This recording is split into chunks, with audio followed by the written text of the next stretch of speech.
¿Cuándo y dónde se empezó a buscar la perdida ciudad de Troya? ¿Qué encontró realmente el celebérrimo arqueólogo alemán Heinrich Schliemann?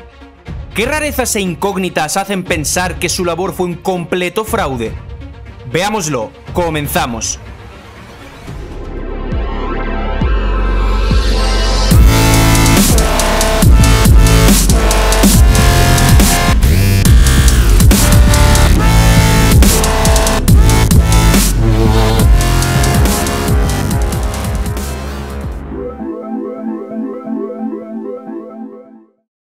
Hola alumnos de Scali Gripetavius, ¿preparados para desaprender y reaprender? Tras, entre comillas, haber perdido la antigua Troya en la época de los siglos XVI-XVII, los historiadores del XVIII empezaron a buscarla de nuevo. Ocurrió de la siguiente manera.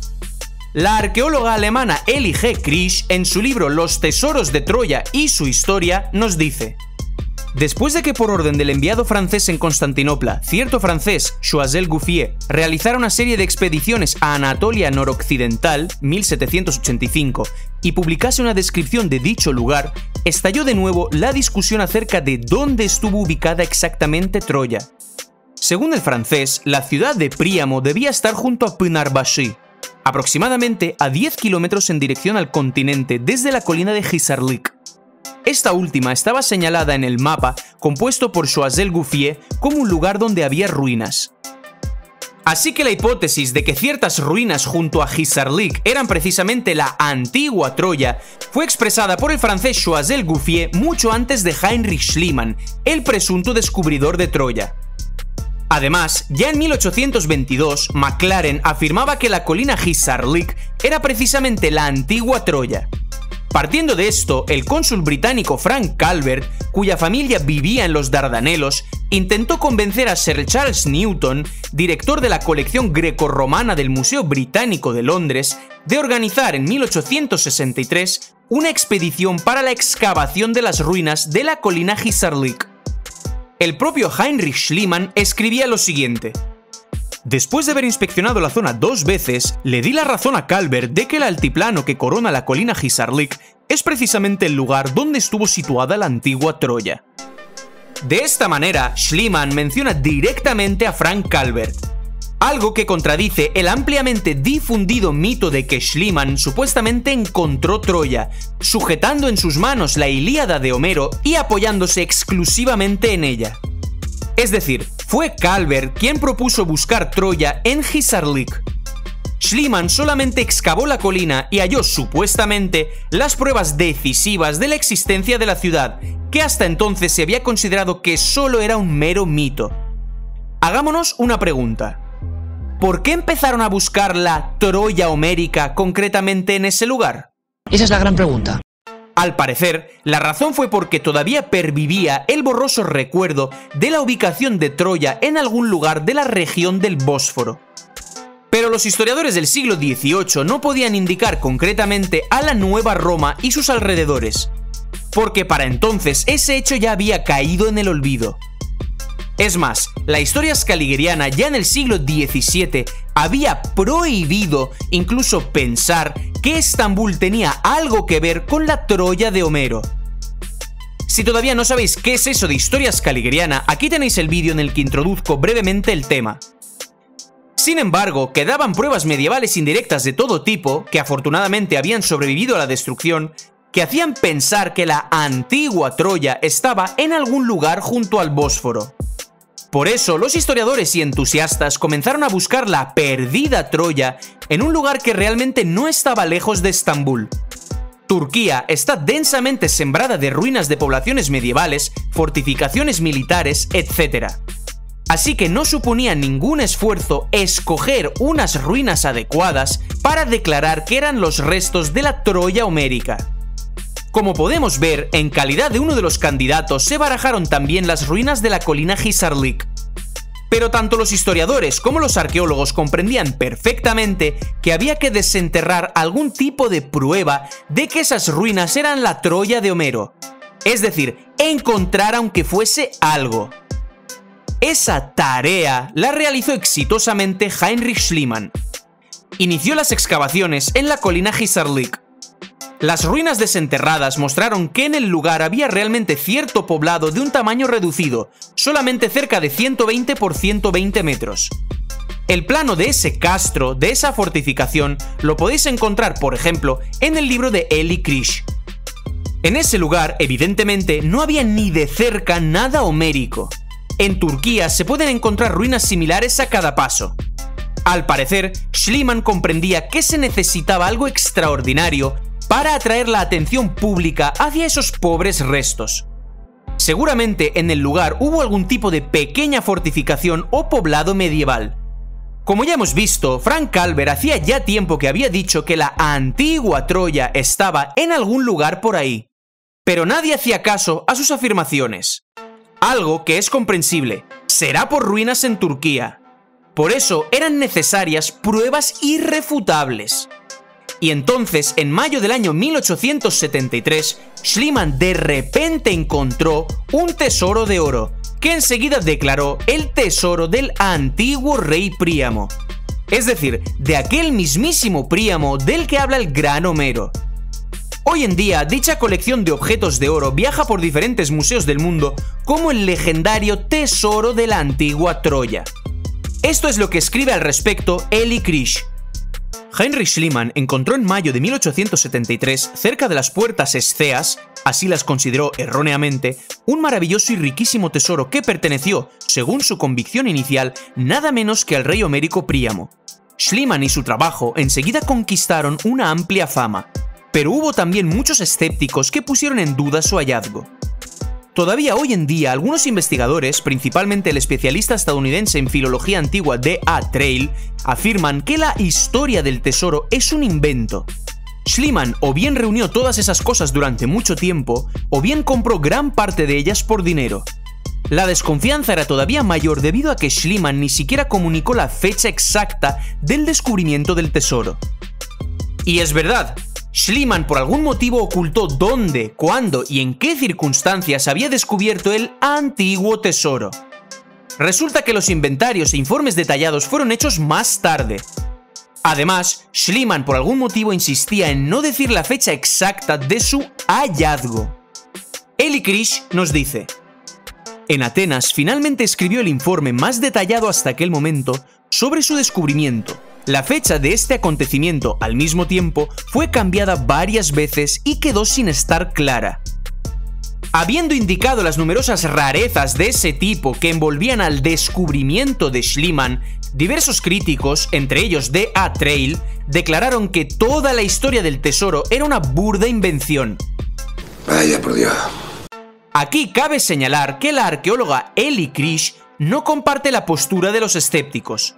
Sin embargo, se ve obligada a exponer todos estos hechos comprometedores, puesto que en su momento no se consiguieron ocultar. Y no se consiguieron ocultar porque resultaron ser muy numerosos y de algún modo u otro ponían en seria duda la veracidad de la versión de Schliemann, incluso a ojos de sus admiradores. Resulta que ni siquiera se conoce el lugar en el que Schliemann encontró el tesoro. Eli Krish señala correctamente que podría intentar datar el momento del hallazgo en base al lugar descrito, pero Schliemann en momentos distintos describía el lugar de manera diferente. Tal y como afirma Schliemann, en el momento del feliz hallazgo, junto a él solamente estuvo su mujer Sofía. Nadie más vio dónde y cómo Schliemann descubrió el antiguo oro. Cito de nuevo a Eli Krish. Por último, pero no por ello menos importante, surgieron dudas sobre la veracidad de la historia del descubrimiento del tesoro debido a que Schliemann se apoyaba con ello en el testimonio de su esposa Sofía y afirmaba que ella estuvo en el momento del hallazgo. Sin embargo, se descubrió que el 27 de mayo, en dicho texto Schliemann da precisamente esa fecha para el hallazgo, Sofía posiblemente ni siquiera estuviera en Troya. No existe prácticamente ninguna prueba irrefutable de que Sofía estuviese aquel día en Troya o Atenas. Al mismo tiempo, el propio Schliemann confiesa en una carta al director de la colección de antigüedades del Museo Británico, Newton, que Sofía no estuvo en Troya en aquel momento. La señora Schliemann, escribe Heinrich, me dejó a comienzos de mayo. El tesoro fue encontrado a finales de mayo. Pero puesto que yo siempre había querido hacer de ella una arqueóloga, escribí en mi libro que ella estuvo junto a mí y me había ayudado a encontrar el tesoro. Pero es que las sospechas aumentan todavía más cuando descubrimos que Schliemann realizó ciertas negociaciones misteriosas con joyeros, proponiéndoles fabricar, supuestamente, copias de las antiguas decoraciones de oro que presuntamente había encontrado. Explicó su deseo con que quería tener duplicados en caso de que, como escribía Schliemann, al gobierno turco se le ocurriera llevarle a juicio y exigirle la mitad de los tesoros. Sin embargo, en vista de todas las oscuridades que envuelven la actividad de Schliemann en 1873, no queda del todo claro si negoció con los joyeros después del hallazgo del tesoro o antes. ¿Y si han llegado hasta nosotros las huellas de sus negociaciones de fabricar el tesoro de Príamo antes del momento en el que él en solitario hubiera descubierto el tesoro en la colina Hisarlik? Schliemann escribía cosas interesantes. Un joyero debe conocer bien las antigüedades y debe prometer no poner su sello en las copias. Hay que elegir a una persona que no me traicione y cobre por el trabajo un precio razonable. Sin embargo, el agente de Schliemann, Boren, tal y como escribe Eli Krish, no desea hacerse responsable de un asunto tan dudoso. Boren escribe: huelga decir que las copias fabricadas no deben en ningún caso hacerse pasar por originales. Claro, claro. No obstante, resulta que Boren recomendó a Schliemann la firma Froment Maurice en la calle Saint-Honoré, París. Le comunicó que se trataba de una empresa familiar con una destacada reputación desde el siglo XVIII y que tenía a su servicio numerosos artistas y maestros en su oficio. Por cierto, en el siglo XIX, llevar decoraciones antiguas se convirtió en una moda en determinados círculos. Por ejemplo, la princesa de Canino, esposa de Luciano Bonaparte, a menudo se mostraba portando un collar etrusco, algo que la convertía en el centro indiscutible de cualquier evento festivo. Así que los joyeros parisinos podían tener muchísimos encargos que imitaran antigüedades. Y hay que suponer que no lo hacían nada mal. Eli Krish, sin poner en duda la autenticidad del tesoro de Príamo, señala que es difícil aseverar que Schliemann creó realmente copias. Al mismo tiempo, la arqueóloga dice cuidadosamente que los rumores acerca de las copias nunca habían cesado desde aquel entonces.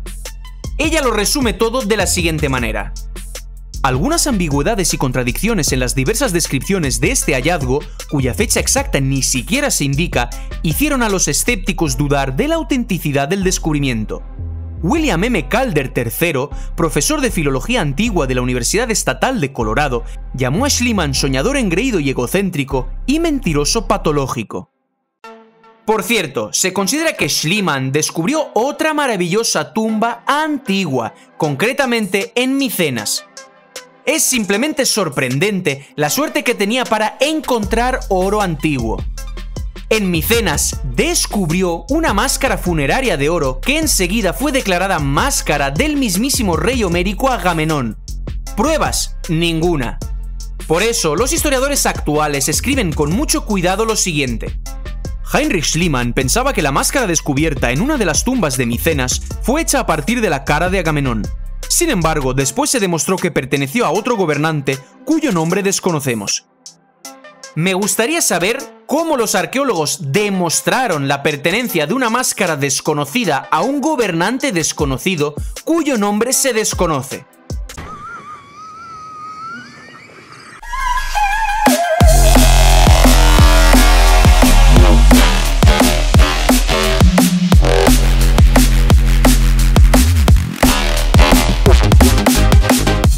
Resulta que Schliemann lo que más publicitó ni siquiera fue el hallado por él oro de Príamo, sino 4 sorprendentes hachas de piedra supuestamente también descubiertas por él en Troya. En mayo de 2013, estas hachas fueron expuestas en la sala número 3 del Museo Pushkin de Moscú. Toda la exposición se denominó Tesoros de Troya de las excavaciones de Heinrich Schliemann. El comentario del museo es el siguiente: presentan especial importancia las hachas martillo, una de lazurita y 3 de nefrita y jadeíta. El propio Heinrich Schliemann las valoraba por encima de todo lo que había encontrado en Troya. La parte superior de las hachas está ornamentada por hileras de conitos y rodillos en relieve, que imitan la decoración de productos metálicos. En los conitos de ambas hachas se han descubierto huellas de doradura. El meticuloso pulido de la superficie, los filos redondeados, huellas de doradura y también el propio material indican el carácter ceremonial de estas hachas.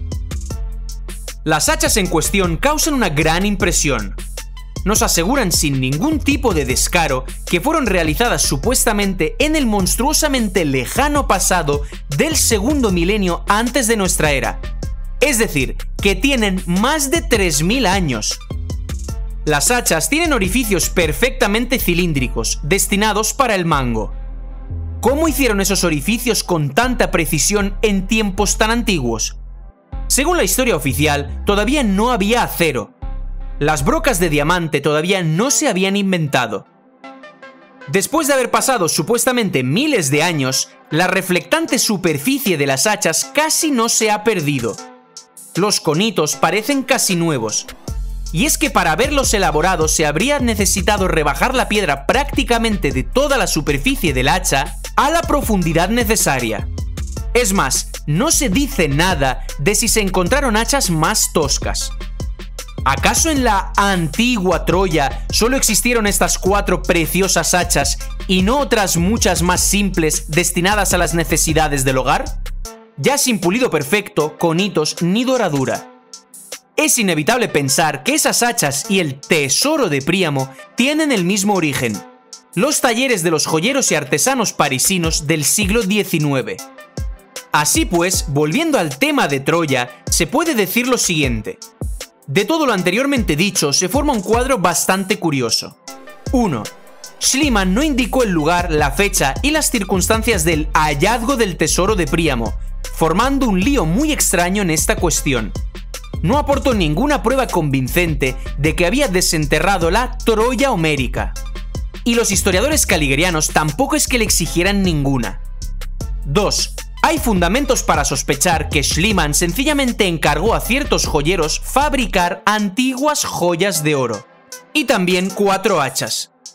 No hay que olvidar que Schliemann fue un hombre muy rico. Por ejemplo, la construcción del edificio del Instituto Arqueológico Alemán de Atenas fue financiado particularmente por él. Eli Krish nos dice que su fortuna personal, principalmente inmuebles de renta en Indianápolis y en París, fue la base de sus investigaciones y de su independencia. 3. No se descarta que después Schliemann pasara las joyas en secreto por la frontera de Turquía y declarase que las había encontrado en las ruinas de la colina Hisarlik. Es decir, justo en aquel lugar donde poco tiempo antes ciertos entusiastas habían ubicado la antigua Troya. Como podéis ver, Schliemann ni siquiera se complicó demasiado en buscar Troya. Simplemente justificó, con ayuda del oro, una hipótesis ya planteada por Choiseul Gouffier y Frank Calvert. Por eso es lógico pensar que si ellos hubieran dicho otro lugar, Schliemann, con el mismo éxito y con la misma rapidez, habría encontrado ese mismo antiguo tesoro de Príamo. 4. Muchos escépticos del siglo XIX no creyeron en ninguna de sus palabras. Pero los historiadores caligerianos quedaron, en general, satisfechos. Por fin, dijeron en un armonioso coro, se ha podido encontrar la legendaria Troya. Claro, con el tesoro de oro hay ciertas extrañezas sospechosas, pero no influyen en la valoración general del gran descubrimiento de Schliemann. Ahora sabemos exactamente que aquí, en la colina Hisarlik, vivió el rey Príamo.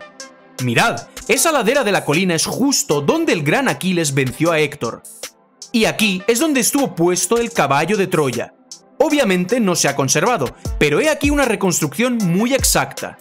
Y aquí es donde cayó abatido Aquiles. Ven, mira, todavía queda la impronta de su cuerpo. Y miles de confiados turistas escuchan atentamente todos esos cuentos chinos. Y os lo digo yo, que soy experto en guía turístico. Profesional. Muy profesional. 5. Con el tesoro de Príamo, los historiadores caligerianos decidieron hacer lo siguiente. Afirmar que se trataba realmente del tesoro del Príamo homérico habría sido torpe. En respuesta a una afirmación tan osada, los escépticos enseguida habrían preguntado: ¿cómo se sabe? ¿Qué pruebas hay? Y claro, no podían responder nada. Al parecer, eso lo comprendían perfectamente todas las personas que de una manera u otra estuvieron involucradas en la Troya de Schliemann. Tras haber pensado detenidamente, encontraron una salida muy elegante. Dijeron lo siguiente: realmente no es el tesoro de Príamo, sino uno mucho más antiguo de lo que pensaba Schliemann. La arqueóloga Elly Krisch escribe: solo las investigaciones llevadas a cabo después de la muerte de Schliemann demostraron definitivamente que el llamado tesoro de Príamo es de una época mucho más antigua de lo que pensaba Schliemann, tercer milenio antes de Cristo. Se trata de la cultura de un pueblo de los periodos pregriego y prehitita. Tira y busca tú a ver. Es decir, un tesoro muy antiguo. Sin embargo, sería interesante saber cómo los defensores de la antigüedad del tesoro de Schliemann datan los objetos de oro cuyo lugar de hallazgo ni siquiera se conoce. Es decir, cómo datan unos objetos que no se sabe de dónde los sacó Schliemann. Determinar la datación absoluta de los objetos de oro es, por ahora, imposible. Si acaso, su composición puede decirnos el origen, la procedencia del metal, no su antigüedad, no cuándo fue convertido en joya. 6. ¿Y si Schliemann no engañó a nadie y realmente sí encontró durante las excavaciones en Hisarlik ciertas decoraciones de oro? A esta pregunta os diré lo siguiente: incluso si el tesoro de oro fuese auténtico y no fabricado en secreto por joyeros parisinos, seguiría sin estar claro por qué debe ser considerado prueba de que la antigua Troya estuvo ubicada precisamente en la colina Hisarlik, ya que en los objetos de oro encontrados por Schliemann no hay ni una sola letra, ni mucho menos ningún nombre. Solo por una afirmación oral de que alguien, no se sabe cuándo, no se sabe dónde, encontró cierto oro antiguo, no se debe concluir que se ha encontrado la legendaria Troya. 7. Como conclusión, debo señalar un curioso aspecto psicológico. Toda esta sorprendente historia del hallazgo de Troya muestra claramente que en realidad ni a los autores del descubrimiento ni a sus colegas, de una manera u otra involucrados en esa actividad dudosa, les interesaba, al parecer, la verdad científica. Existe la verdad. Y la verdad. Incluso sin toda esta trama, los historiadores y arqueólogos de la escuela scaligeriana ya estaban convencidos de que la perdida Troya estaba en algún lugar cerca del estrecho del Bósforo. Pensaban, al parecer, más o menos de la siguiente manera: al fin y al cabo, ¿acaso importa dónde estuvo realmente?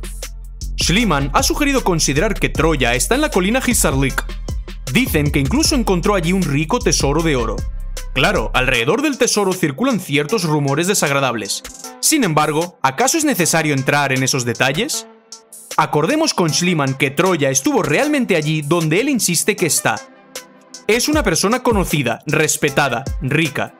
El lugar es adecuado. Realmente hay ciertas ruinas antiguas. ¿Acaso merece la pena hurgar y exigir pruebas? Incluso si no es Troya, esta sí estuvo en algún lugar de por ahí. 8. Y para acabar, pasado cierto tiempo, cuando los escépticos se cansaron de indicar las evidentes inconsistencias del descubrimiento de Troya, finalmente comenzó la tranquila etapa científica, por llamarla de alguna manera. Prosiguieron las excavaciones. Surgieron y comenzaron a publicarse regularmente serias y gruesas revistas científicas sobre Troya. Surgieron muchos artículos y disertaciones. Claro está que, hasta el día de hoy, nada han encontrado de la Troya homérica en la colina Hisarlik. Simplemente han estado desenterrando cierta fortificación medieval común, en la que, por supuesto, había ciertos fragmentos de cerámica, restos de utensilios, de armas, etc. Pero como resultado de la constante e insistente repetición de que la Troya homérica está ahí, finalmente se acabó formando la tradición de que la Troya homérica está realmente ahí. Se convencieron a sí mismos y se lo explicaron al público. Los confiados turistas empezaron a dirigirse en masa al lugar. Así, solucionaron con éxito otro problema más de la historia scaligeriana. Con mucho descaro, además. Y esto ha sido todo por hoy. Muchísimas gracias por vuestra atención. Nos vemos en el siguiente vídeo. Hasta la próxima, amigos.